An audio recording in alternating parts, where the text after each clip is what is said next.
And we think if we can just fix ourselves, that we can have someone love us, that things will go our way, and that all will be fixed. Welcome to the Black Mother Wound podcast, where we center the stories of Black women as we heal from the painful relationships with our mothers. Welcome back to the Black Mother Wound podcast. I'm your host, Jennifer Arnice. What is happening, y'all? Let me start first by apologizing for missing a week. Life was lifing and time got away from me.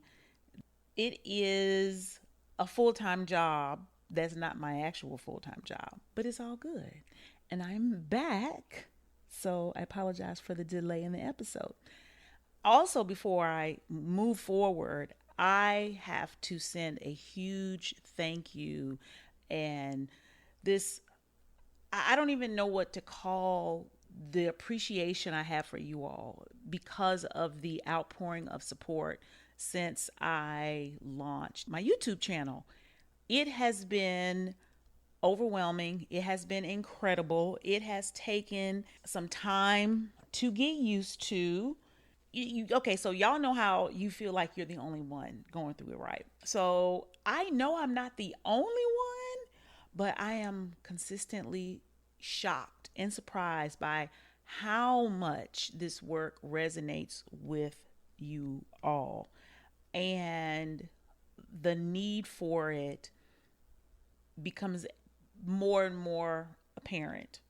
But you all have really shown out. Like the first video that I posted, that was probably 2 months ago, is at 93,000 views. That's almost 100,000 views in less than 2 months, right? So thank you for the comments. Thank you for the encouragement. Thank you for the acknowledgement. Thank you for the appreciation of what I'm doing, because we all really are in this together. And I sometimes, and y'all know I always say this, I wonder, like, is anybody going to get what I'm saying? Like, I still feel like that sometimes. I know it's what I need to hear. And it feels good to know, like, the fact that you all see me is healing for me, because y'all know I'm still in this healing process. Also, like, so the fact that you all see me and recognize me, it does the little girl in me so good. It gives her so much confidence. It lets her know that she's not by herself and that she's not crazy. And that's really what it's all about. So I love y'all. I really, really do. So kudos. Today, we're going to be talking about how to be nicer to yourself. Or, if I may put it plainer, how to stop treating yourself like shit. And you all know that the mother wound is all about building a healthy relationship with yourself. And we oftentimes get stuck on the relationship we had with our mother and how she treated us, not realizing that you are now treating yourself how she treated you. You are treating yourself how you say you won't allow anybody else to treat you. If you're on the audio, you can't see me wagging my finger and twisting my neck around. And what is really incredible that I come to find working with my clients and my students is when I turn that finger on them and we get honest about how we treat ourselves, right? And I know why we do it. I know that is really rooted in how our mother treated us. It's rooted in the ways that we had to survive because we had a emotionally neglectful parent, mentally neglectful parent, sometimes even physically neglectful parent, and the ways we had to compensate for that caused us to develop a maladaptive view of ourselves.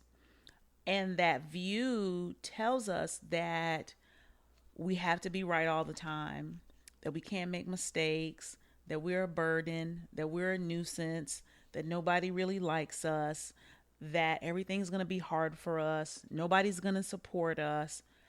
And we blame ourselves for that.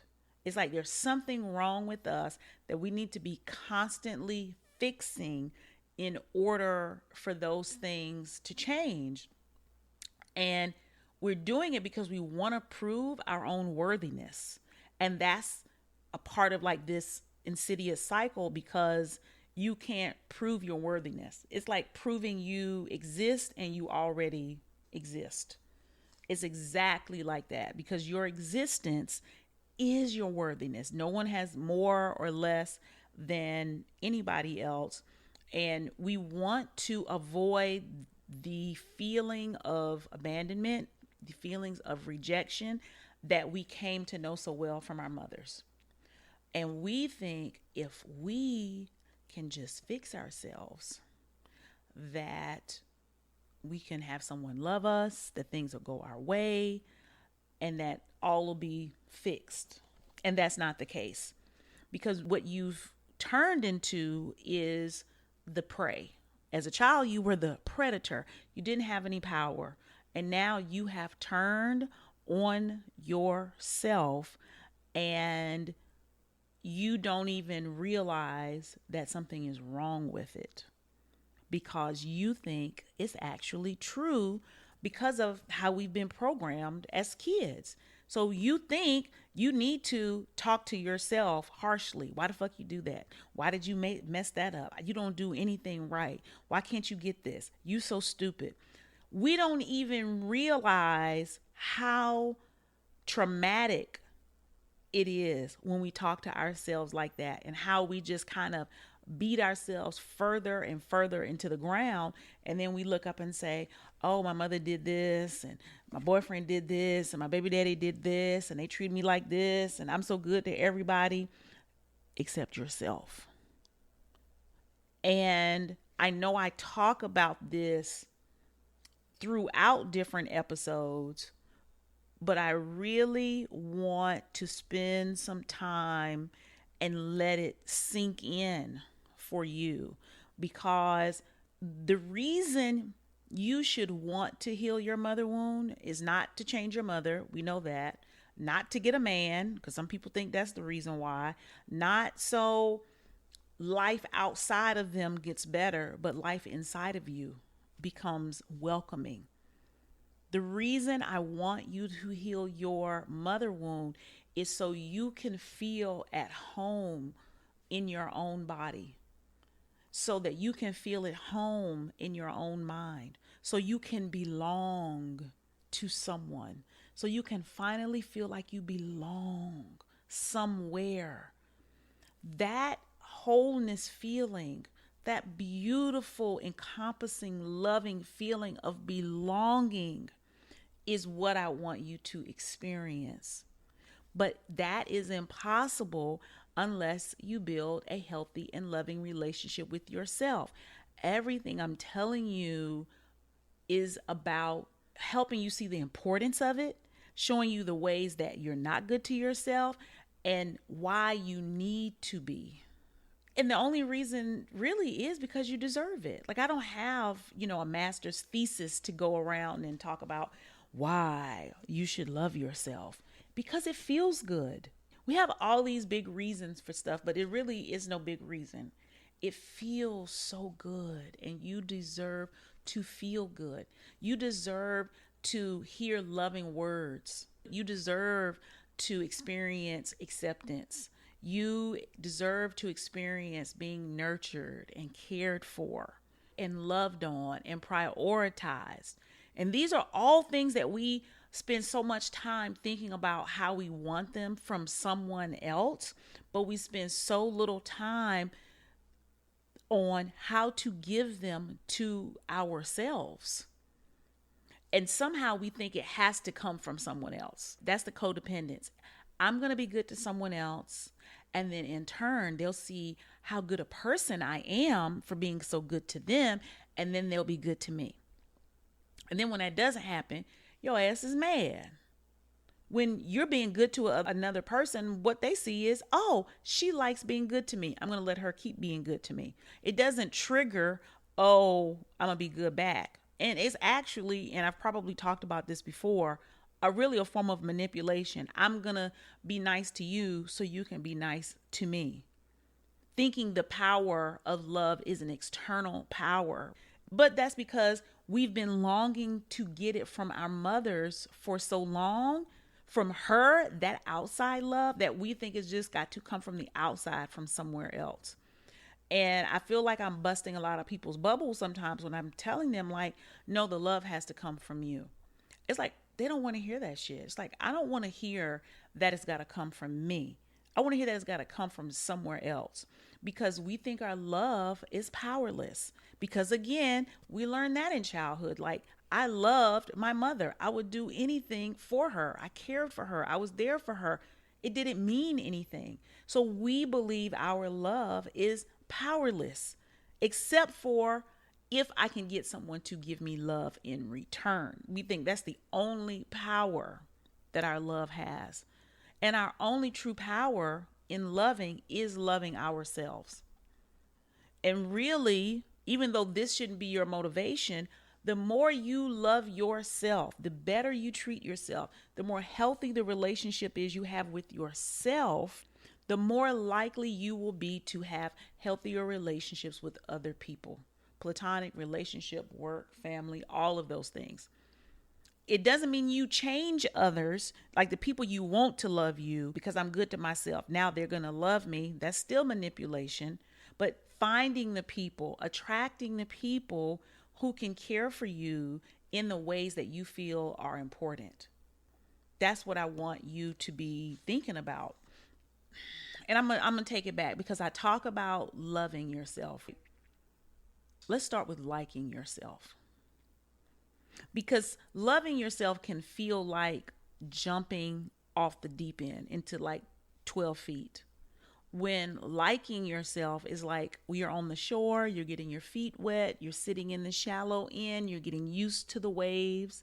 Because oftentimes we don't even like ourselves. And you think you like yourself, but if you think about the way you talk to yourself, do you like yourself? Right? You like, oh, you look fat in that. You look ugly. Oh, you should have done that. That was dumb. Why didn't you do that? You should do this better. Like all the ways that we have these conversations in our minds, the things that we put up with from other people. You can't possibly like yourself if you let people treat you a certain way, talk to you a certain way. And we really don't want to acknowledge that, because what we have decided is that we are dispensable. I will reject and abandon myself if it means I can get the attention of others, if I can get the acceptance of others. It's not even the real love of others. You think that it is, but it really isn't. You know, it's like if somebody would take this stray dog in, I would do anything. I would even abandon and reject myself. If you think about the holy child abuse of it all, like that's really, if you think about your inner little girl, like that is child abuse. You know, we look and we see stories on social media and in the news about a woman who has a little girl, and the little girl has been molested by the boyfriend, and the mother gets mad at the daughter because she's jealous and it's her fault and all this kind of stuff, because she wants the love of the man, and the little girl, wanting to be safe, wanting to be cared for and prioritized, gets in the way. It shows the people who are not good for her, and the mother is upset of that realization, and we want to beat the mother's ass. Because how can you put a man before your child? How can you put so many people and so many things before you? How? It makes sense to you, right? I hate to have such a harsh comparison, but I need you to snap out of it. I need you to, even if all of your behaviors are not going to change overnight, and I get that, but I need an awareness to quicken in you. Because healing your mother wound is about changing your actions, your habits, and your patterns. It's not just listening to me right? And journaling and talking about how bad your mother treated you and being overwhelmed by it all. It is about how do you build a loving relationship with yourself. And what you really first need to know is you're treating yourself like shit. If a man, for my cis hetero folks, was treating you that way, and for my less hetero folks, if a woman was treating you that way, it wouldn't be right. It wouldn't be fair. But the way you treat yourself, you have found a reason for it. And until you can start to change that, healing your mother wound is going to be out of reach, because it is about the relationship with yourself. So, what I wanted to, I have some notes here, of course, about what it looks like, how you can start showing up like you like yourself. Okay. And one of those things is showing up flawed. Instead of that whole perfectionist thing is killing us, because it's not really perfectionism. It's that I'm not good enough. So showing up flawed, taking it easy on yourself, doing what's easier over what someone might expect. And I'm going to tell you today, if you're watching this on, YouTube, I'm in the middle of that now, because recording these episodes is a huge feat behind the scenes. And I will drive myself crazy trying to get the right outfits together, get my makeup done, get the lighting, getting everything fucking perfect. And if it's not perfect, I'm scared to shoot, because it's like, oh, they're not gonna like me if my makeup isn't done. They're not gonna like me if I wear this, and if this happens, if I change anything, they have an expectation I have to live up to it, and if not, I will drive myself bananas. And that's probably goes into how I overwhelmed myself in not recording an episode last week, because I didn't have everything in order. And it never dawned on me, like, just sit down and fucking record. I don't care how you look, what you got on. Just do your best. And so even today, I almost got caught up again in the same shit. And I was like, I'm not even going to change clothes. Put a bra on, because I didn't even have that on. Put some lip gloss on. Take your scarf off your head and record. And I'm like, oh my God.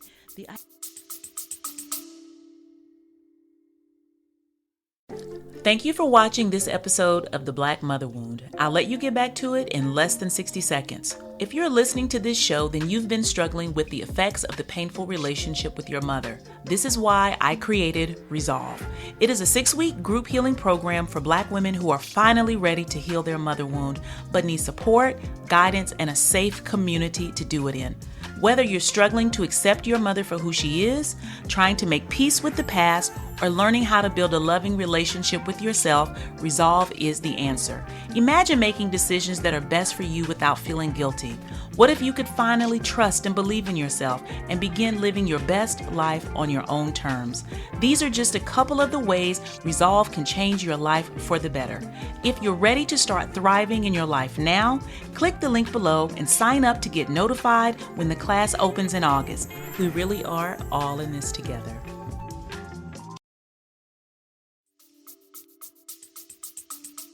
Ideas in my head about how people are gonna think and this and that, and y'all probably ain't even thought twice about it.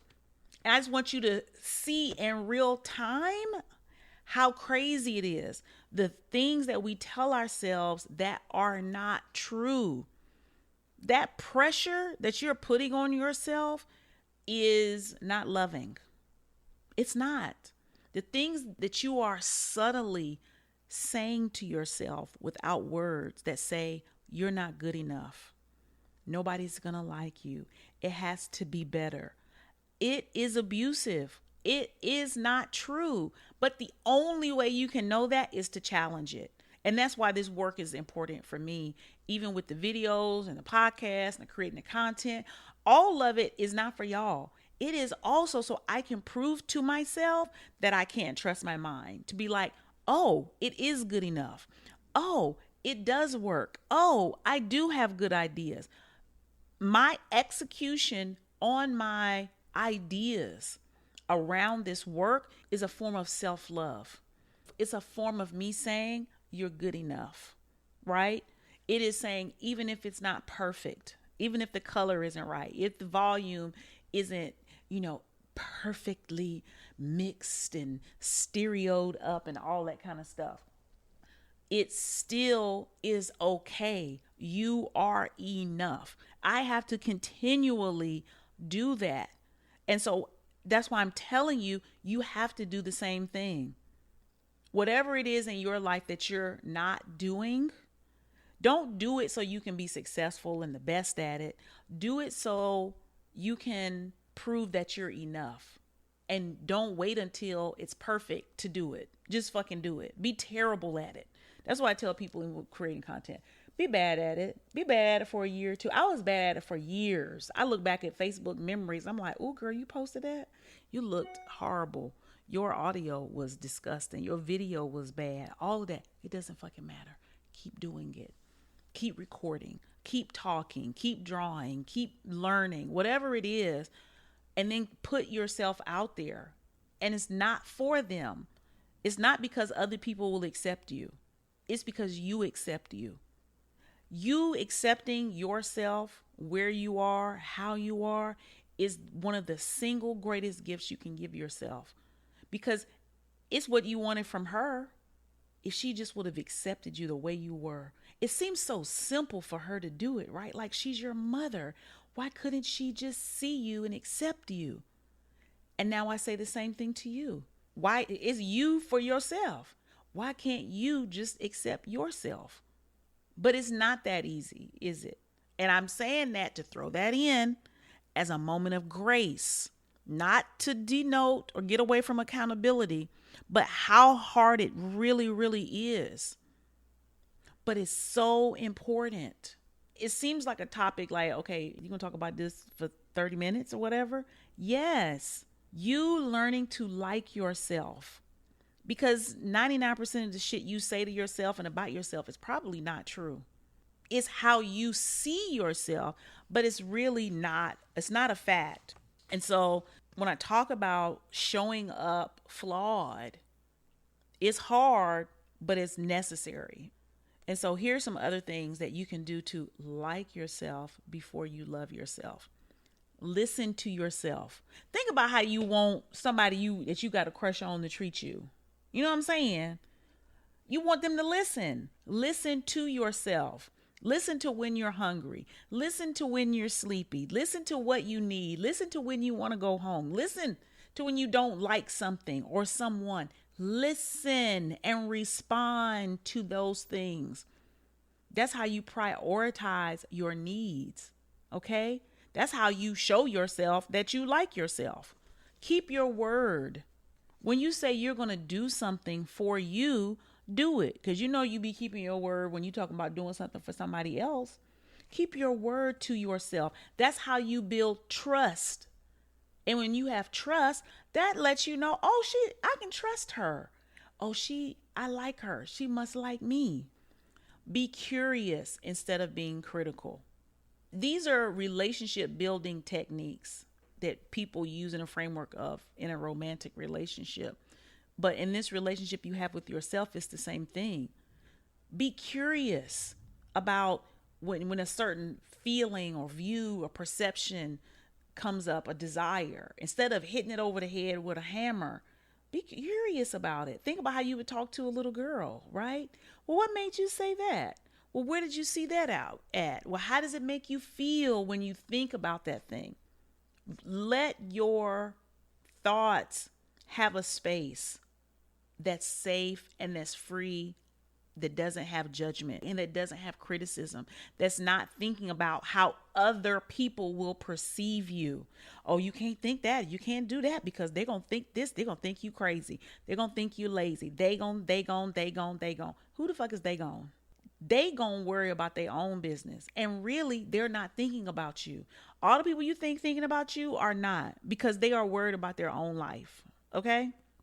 What else? Attending to your needs. That goes back to listening to yourself. You will know what your needs are when you begin to listen, because the little girl in you is always telling you. You just need to stop ignoring her. Acknowledging your emotions, how you feel, learning what those emotions are. Google an emotional wheel and see what comes up and start to learn how you really feel. Are you angry or are you just frustrated? Are you frustrated or are you sleepy? Are you sad or are you disappointed? And all of these little nuances in your emotions make a difference. That's how you get to know yourself. You get to know, oh, this thing will make me feel overwhelmed. Oh, when I do that, I feel afraid. Oh, I feel alone when that happens. I love an emotional wheel because it just gives you a really amazing vocabulary so you can communicate better with yourself. Again, that's how you build a healthy relationship with yourself, right? And lastly, I would say have fun. Being lighthearted, having levity, not taking everything so serious is a way to help you relax so you can be yourself and you can know that you're safe with yourself, that you can be silly and you can be childish and you can be goofy and creative, and that is okay. This is hard for a lot of us. It takes a lot for us to let our hair down. And you think like it's a frivolous thing. What's that got to do with it? It's a really big deal. Joy is a part of the reparenting process. Having fun is a part of the reparenting process. Imagine being with someone that you feel comfortable enough to be silly and be goofy and to play around. That's a wonderful gift. And we want it from somebody else, but we don't think about having it from ourselves. Okay? So think about that. Think about the ways in which you want to have a better relationship with yourself. Challenge your ideas about your self-treatment, the ones that you think are right. Even if you think they're right, they're coming up right now. I want you to pull out, a pen and a piece of paper and write them all down. The things that you know, and even the things that you think, well, they might be true, and figure out another way to go about it. Another way you can treat yourself in order to still get the same results. If you want to accomplish a goal, beating yourself up is not the way to do it. Can you be more encouraging? Can you be more soothing? Can you be nurturing? Can you be more attentive to your needs so that you can be more productive versus abandoning and rejecting your needs to be more productive? In the long run, which do you think would benefit you more? These are just some oohs. I never thought about that. Because you have to start changing your behavior. I want you to get out of going around and around in your mind and start taking actions to alter your behavior, and starting with yourself. How you treat yourself is the number one place to start new habits, and the ways that it will benefit you are so numerous. Okay? So that's all I got for y'all today. Guess what? I'll be back next week. Thank you so much for being here. If you're watching this on YouTube, please like, share, subscribe, and comment. If you are listening on the podcast, please leave a comment. It goes a long way in building this platform and this community. I love you all so much, and I will see you next week. Thank you for listening to the Black Mother Wound podcast. I hope you enjoyed today's episode, and make sure you comment, subscribe, and rate the show. You can keep the conversation going over on IG at Black Mother Wound, and click the link in the show notes to download the free Mother Wound Healing Guide. See you next week.